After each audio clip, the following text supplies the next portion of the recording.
Kahusay, magpapalit ka ba ng headlight na LED? Magkakabit ka ng driving light? Naka full wave na ba ang iyong motor?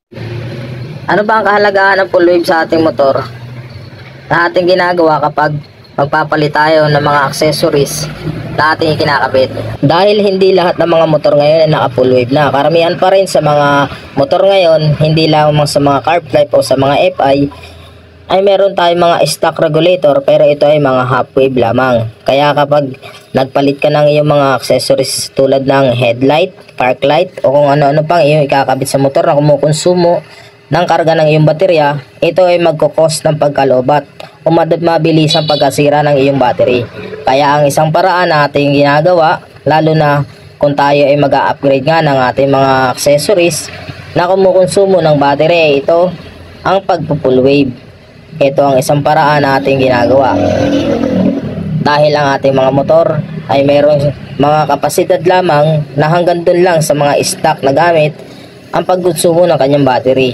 Ang pagpo-full wave ng ating mga motor ay safe, lalo na kung bihasa ang gagawa nito. Ito ay safe sa ating mga battery dahil gumagamit tayo dito ng quality at dekalidad na regulator. Kung ayaw mo naman ng full wave, pwede mo namang hindi i-full wave ang iyong motor. Yun nga lang, ang stock ay stock. Kung stock ang iyong gamit sa iyong motor, stock ang headlight o wala kang ginagawa sa anuman sa mga electrical parts ito, pwede ka nang hindi magpa-full wave. Pero kung nais mo naman na magpalit tulad nga ng headlight na LED o kaya mini driving light, mga malalakas na busina, charger ng cellphone, voltmeter, underglow, mga eagle eye, ayun ang sasuggest ko sa iyo. Ipa-full wave ang iyong motor kung ito ay naka-half wave lamang. Katulad nga ng ginagawa natin ngayon, SkyDrive 125 na Suzuki.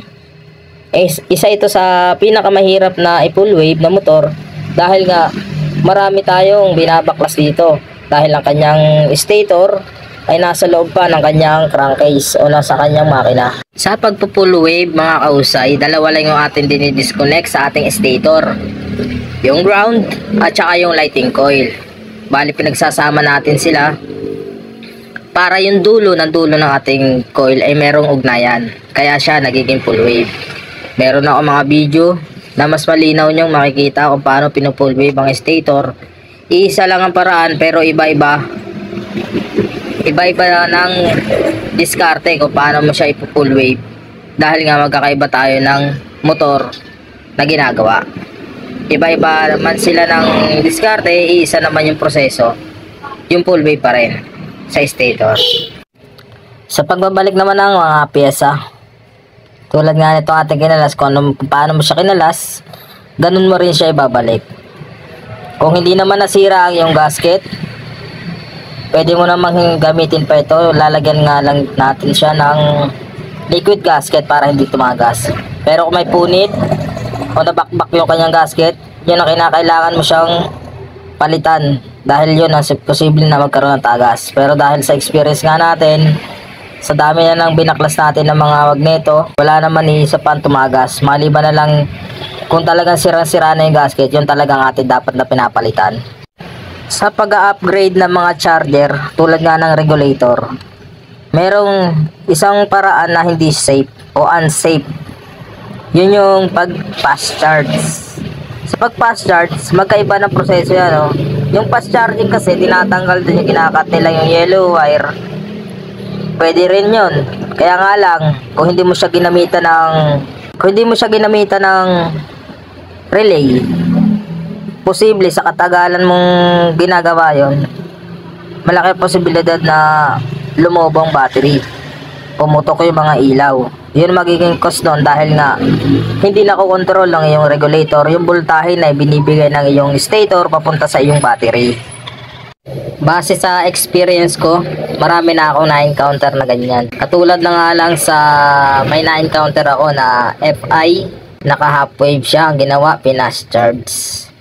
Nagkaroon din ng problema, hindi lang doon sa mga ilaw at battery, pati na rin sa ECU niya, dahil nga sa maling paraan ng pagpa-fast charge. Ang full wave ang isa sa safe na paraan kung paano mo paangatin ang voltahe ng iyong motor. sa pagcha-charge ng battery. Dahil itong pag full wave, nakokontrol niya yung pasok ng kuryente. Hindi niya nabibigla yung battery. Dahan-dahan lang niya pinaangat yung voltahe para nang sa ganon hindi malobat yung iyong motor o yung iyong battery. Ito yung isang brand natin ginagamit. Matagal na natin ginagamit to. Lihua na 5 wire, 5 pin. Ayan. Syempre pag nag full wave tayo, meron yung 1 year warranty para kung sakasakali man magkaroon problema yung ating gawa, iwa-warranty natin yan. 1 year warranty kada full wave natin sa kahit na anong klase ng motor. Ayan. Marami na tayo nagawa na ganito at magagawa pa. Kita nyo naman, oh. Ayan, oh. Dito, dahil nga naka full wave na siya, kailangan yung supply ng ating headlight, babaguhin din natin. Tapos maglalagay tayo dito ng tri-switch para hindi na tayo gumamit ng switch na pang off ng ating headlight. Ayan, may high and low. Syempre may on off din yan. Ayan, oh. Mamaya, testingin natin yan. Kapag nalinis na natin lahat at kapitan natin yung ibang pyesa niya. Bali, pinesto na natin na maganda yung kanyang regulator. Na-wirings na natin yung headlight. Yan, ito babalutan natin ng ito para safe yung kanyang electrical. And bago natin siya paandarin, check ko muna yung kanyang filter kasi itong motor na to bagong bili na second hand. Yan, nagkapitan natin yung ilaw. Gumagana na yung park light nya. Kaya gumagana yung park light nya kapag on, kasi yan ang gusto ng may-ari. Pinaltan ko na rin siya ng LED na park light.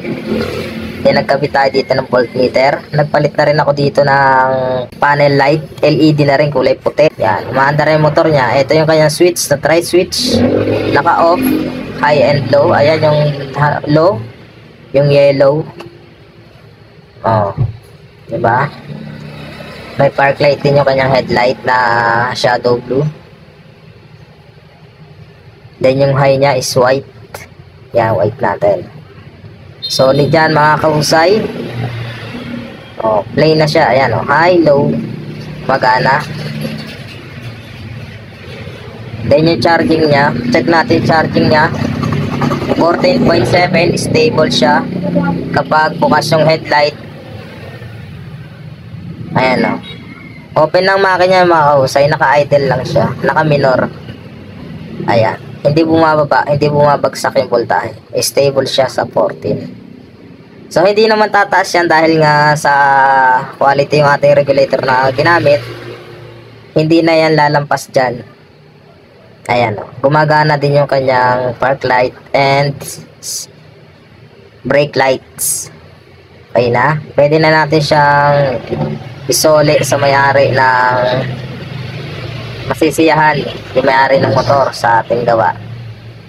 So okay mga kahusay, hanggang sa susunod na vlog.